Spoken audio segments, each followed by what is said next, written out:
इस दुनिया में बहुत लोग ऐसे हैं जो हमेशा ये सोचते रहते हैं कि संसार में उनका सिर्फ शोषण ही हो रहा है। सब खत्म हो गया। सुबह उठो, दिन भर काम करो, रात में पढ़ाई करो, पक गया हूं मैं। कोई है जो हमको रास्ता दिखाएगा? लोग पार्टी करते हैं वीकेंड पे और मैं क्या करता हूँ, लॉक ही छीन रहा था यहाँ पे। Tired now. I don't know what to do. मेरी किस्मत ही खराब है। कुछ सवाल आपसे पूछता हूं, दिल पर हाथ रखकर सही सही जवाब देना। क्या आपको खुद पर दया आती है? क्या आपको लगता है कि मेरी तो किस्मत ही खराब है? क्या आपको लगता है कि मेरी तकलीफें तेजी से बढ़ती हैं? क्या आपको यह भी लगता है कि कोई नहीं समझ रहा कि मेरा जीवन कितना मुश्किल है? क्या आपको लगता है कि मुझे तो कोई समझता ही नहीं? क्या आपको अक्सर लगता है कि दूसरों का जीवन कितना बढ़िया है, शानदार है, रंगीन है और दुनिया कितनी आगे निकल गई और मैं कितना पीछे रह गया? क्या आपको लगता है कि मैं तो अच्छा करता हूं पर मेरे साथ हमेशा बुरा ही होता है? दोस्तों, अगर इन सब बातों का जवाब हां है तो आत्मदया आपको बर्बाद कर सकती है, क्योंकि आपका विचार एक दिन आपका व्यवहार बन जाएगा और जैसा आप अपने बारे में सोच रहे हैं ठीक एक दिन ऐसा ही हो जाएगा। खुद को हमेशा विक्टिम मानना किसी भी मनुष्य जीवन का सबसे बड़ा अपराध है, अवगुण है, इसे तुरंत मिटाया जाना चाहिए। और आत्मदया कुछ लोगों पर इस कदर हावी हो जाती है कि उनको लगता है सब मेरा इस्तेमाल ही कर रहे हैं। ऐसा कभी मत होने देना मेरे दोस्त।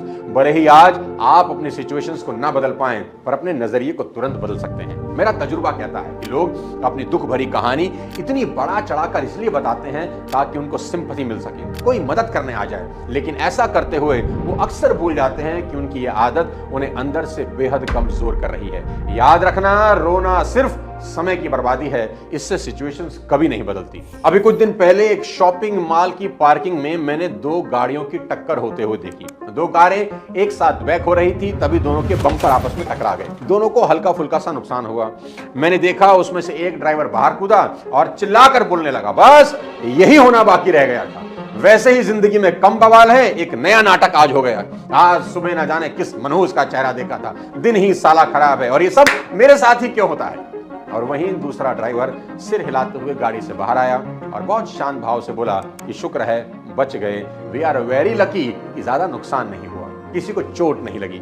दोनों आदमियों ने एक ही घटना का अनुभव किया पर दोनों का नजरिया बिल्कुल अलग था। एक को खुद पर गुस्सा आ रहा था और दूसरा अपने आप को लकी मान रहा था। दोस्तों, जीवन भी ऐसा ही है। क्या घट रहा है ये महत्वपूर्ण नहीं, आप उसे कैसे देखते हैं यही आपकी जिंदगी की डायरेक्शन को डिसाइड करता है। ये ठीक आधा गिलास भरा या आधा गिलास खाली वाला ही खेल है कि चीजें कैसी हैं ये इंपॉर्टेंट नहीं, आप उन्हें कैसे देखते हो ये इंपॉर्टेंट है। बस इतना याद रखना कि सफल लोग कभी आत्मदया नहीं करते, वो कभी रोते नहीं, वो बस हर सिचुएशन को अपने लिए तोहफा ही मानते हैं। निक विजुइक इसकी सबसे बड़ी मिसाल है मेरे दोस्त। बिना हाथ पैर वाला एक इंसान पूरी दुनिया को मोटिवेट कर रहा है, लोगों को बता रहा है कि जिंदगी कितनी खूबसूरत है, इसको खुलकर जीना चाहिए। No arms, no legs. No worries, mate. I see as an opportunity.